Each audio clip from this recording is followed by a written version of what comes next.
بسم اللہ الرحمن الرحیم۔ السلام علیکم۔ لائف سکل کے ساتھ احمد حماد، اور آپ کو پتہ ہے کہ ہم یہ والا سیکشن ادیبوں، شاعروں، دانشوروں، ان کی کتابوں ان سے متعلق رکھتے ہیں۔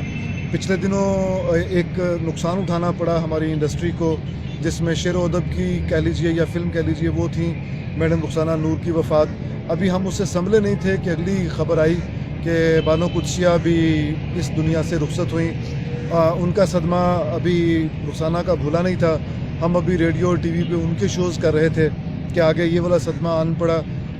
یقین کریں، بڑے آدمی کی کتاب پہ جتنا جتنی خوشی ہوتی ہے ان کی کتاب پہ بات کرتے ہوئے، اتنا ہی دکھ ہوتا ہے جب ان کی وفات ہو جاتی ہے اس پہ بات کرتے ہوئے، کیونکہ جب تک وہ زندہ تھے ان کی نئی چیزیں آنے کا امکان تھا۔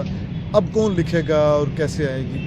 تو بانو آپا کی وفات پہ میں 2-3 باتیں کروں گا، وقت بہت تھوڑا ہے۔ ایک یہ کہ ایک وقت جب کہ بہت سارے لوگ لکھ رہے تھے اردو ادب میں، عصمت چغتائی تھیں، ہاجرہ مسرور تھیں، خدیجہ مستور تھیں، جمیلہ ہاشمی تھیں، اور ڈائجسٹ میں رضیہ بٹ وغیرہ تھیں، اور بلکہ ان کے بعد کی نسل میں انیزہ سید وغیرہ بھی، یہ سب لوگ لکھ رہے تھے جب۔ تو کیا وجہ ہے کہ بانو قدسیہ کا راجہ گدھ ایک میگنم اوپس بن گیا؟ ایک بے حد و بے حساب شہرت اس کے حصے میں آئی، اور کہا یہ جاتا ہے کہ ہاسٹل کے ایک کمرے سے جب وہ داخل ہوتا تھا تو تمام کمروں کا سفر مکمل کرتے ہوئے دوسرے یعنی لائن کے دوسرے کمرے سے وہ باہر نکلتا تھا۔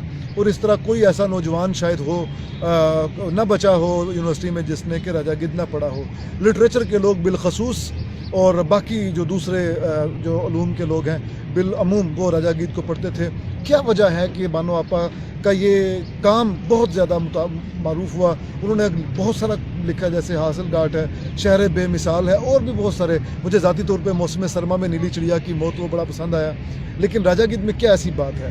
تو وہ ہم راجہ گدھ پہ الگ سیکشن رکھیں گے، لیکن بانو آپا کے کام میں کیا ایسی بات تھی اس پہ ہم ضرور بات کرتے ہیں کہ بانو آپا نے کیا کیا کہ مشرقی جو عورت ہے وہ اس کا مجسم پیکر ایک تو اپنے کاموں میں شامل کرتی تھی۔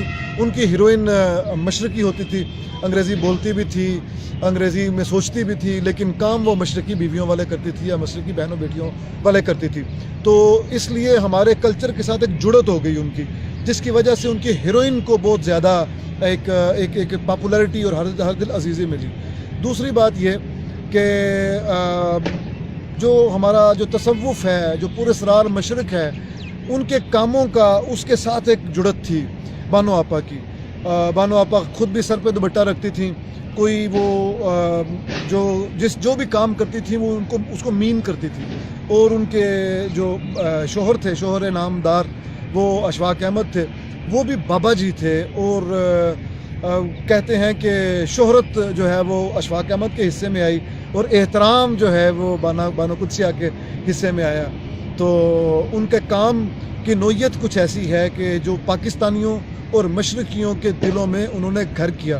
بعض لوگ یہ کہتے ہیں کہ اس کو آپ یہ سمجھتے ہیں کہ عالمی ادب کے مقابلے میں رکھا جائے تو کوئی جگہ نہیں بنتی، کیونکہ جو بھی کام مذہبی، جو لٹریری کام مذہب کی بنیاد پہ رکھا جاتا ہے یا اس کو ایک خاص پروپیگنڈے کا ٹول کے طور پہ رکھا جاتا ہے، اس کو دوام شہرت یا عالمی شہرت نہیں ملتی۔ میں اسے اختلاف کروں گا۔ دیکھیے، ڈیوائن کامیڈی کیا کوئی سیکولر سوچ کو پروموٹ کرنے والی کتاب ہے؟ اور اس طرح بے شمار کتابیں خالصتاً مذہبی تھیں، لیکن اس میں کوئی مثنوی مولانا روم، تو ایک رس ہونا چاہیے لٹریری، وہ رس تھا بانو قدسیہ میں، بانو کے کام میں۔ اس لیے وہ بانو آپا ایک بڑی آپا ہیں، اور انہوں نے اپنے ناولوں سے لاہور شہر کو زندہ کر دیا، گورنمنٹ کالج کو زندہ کر دیا۔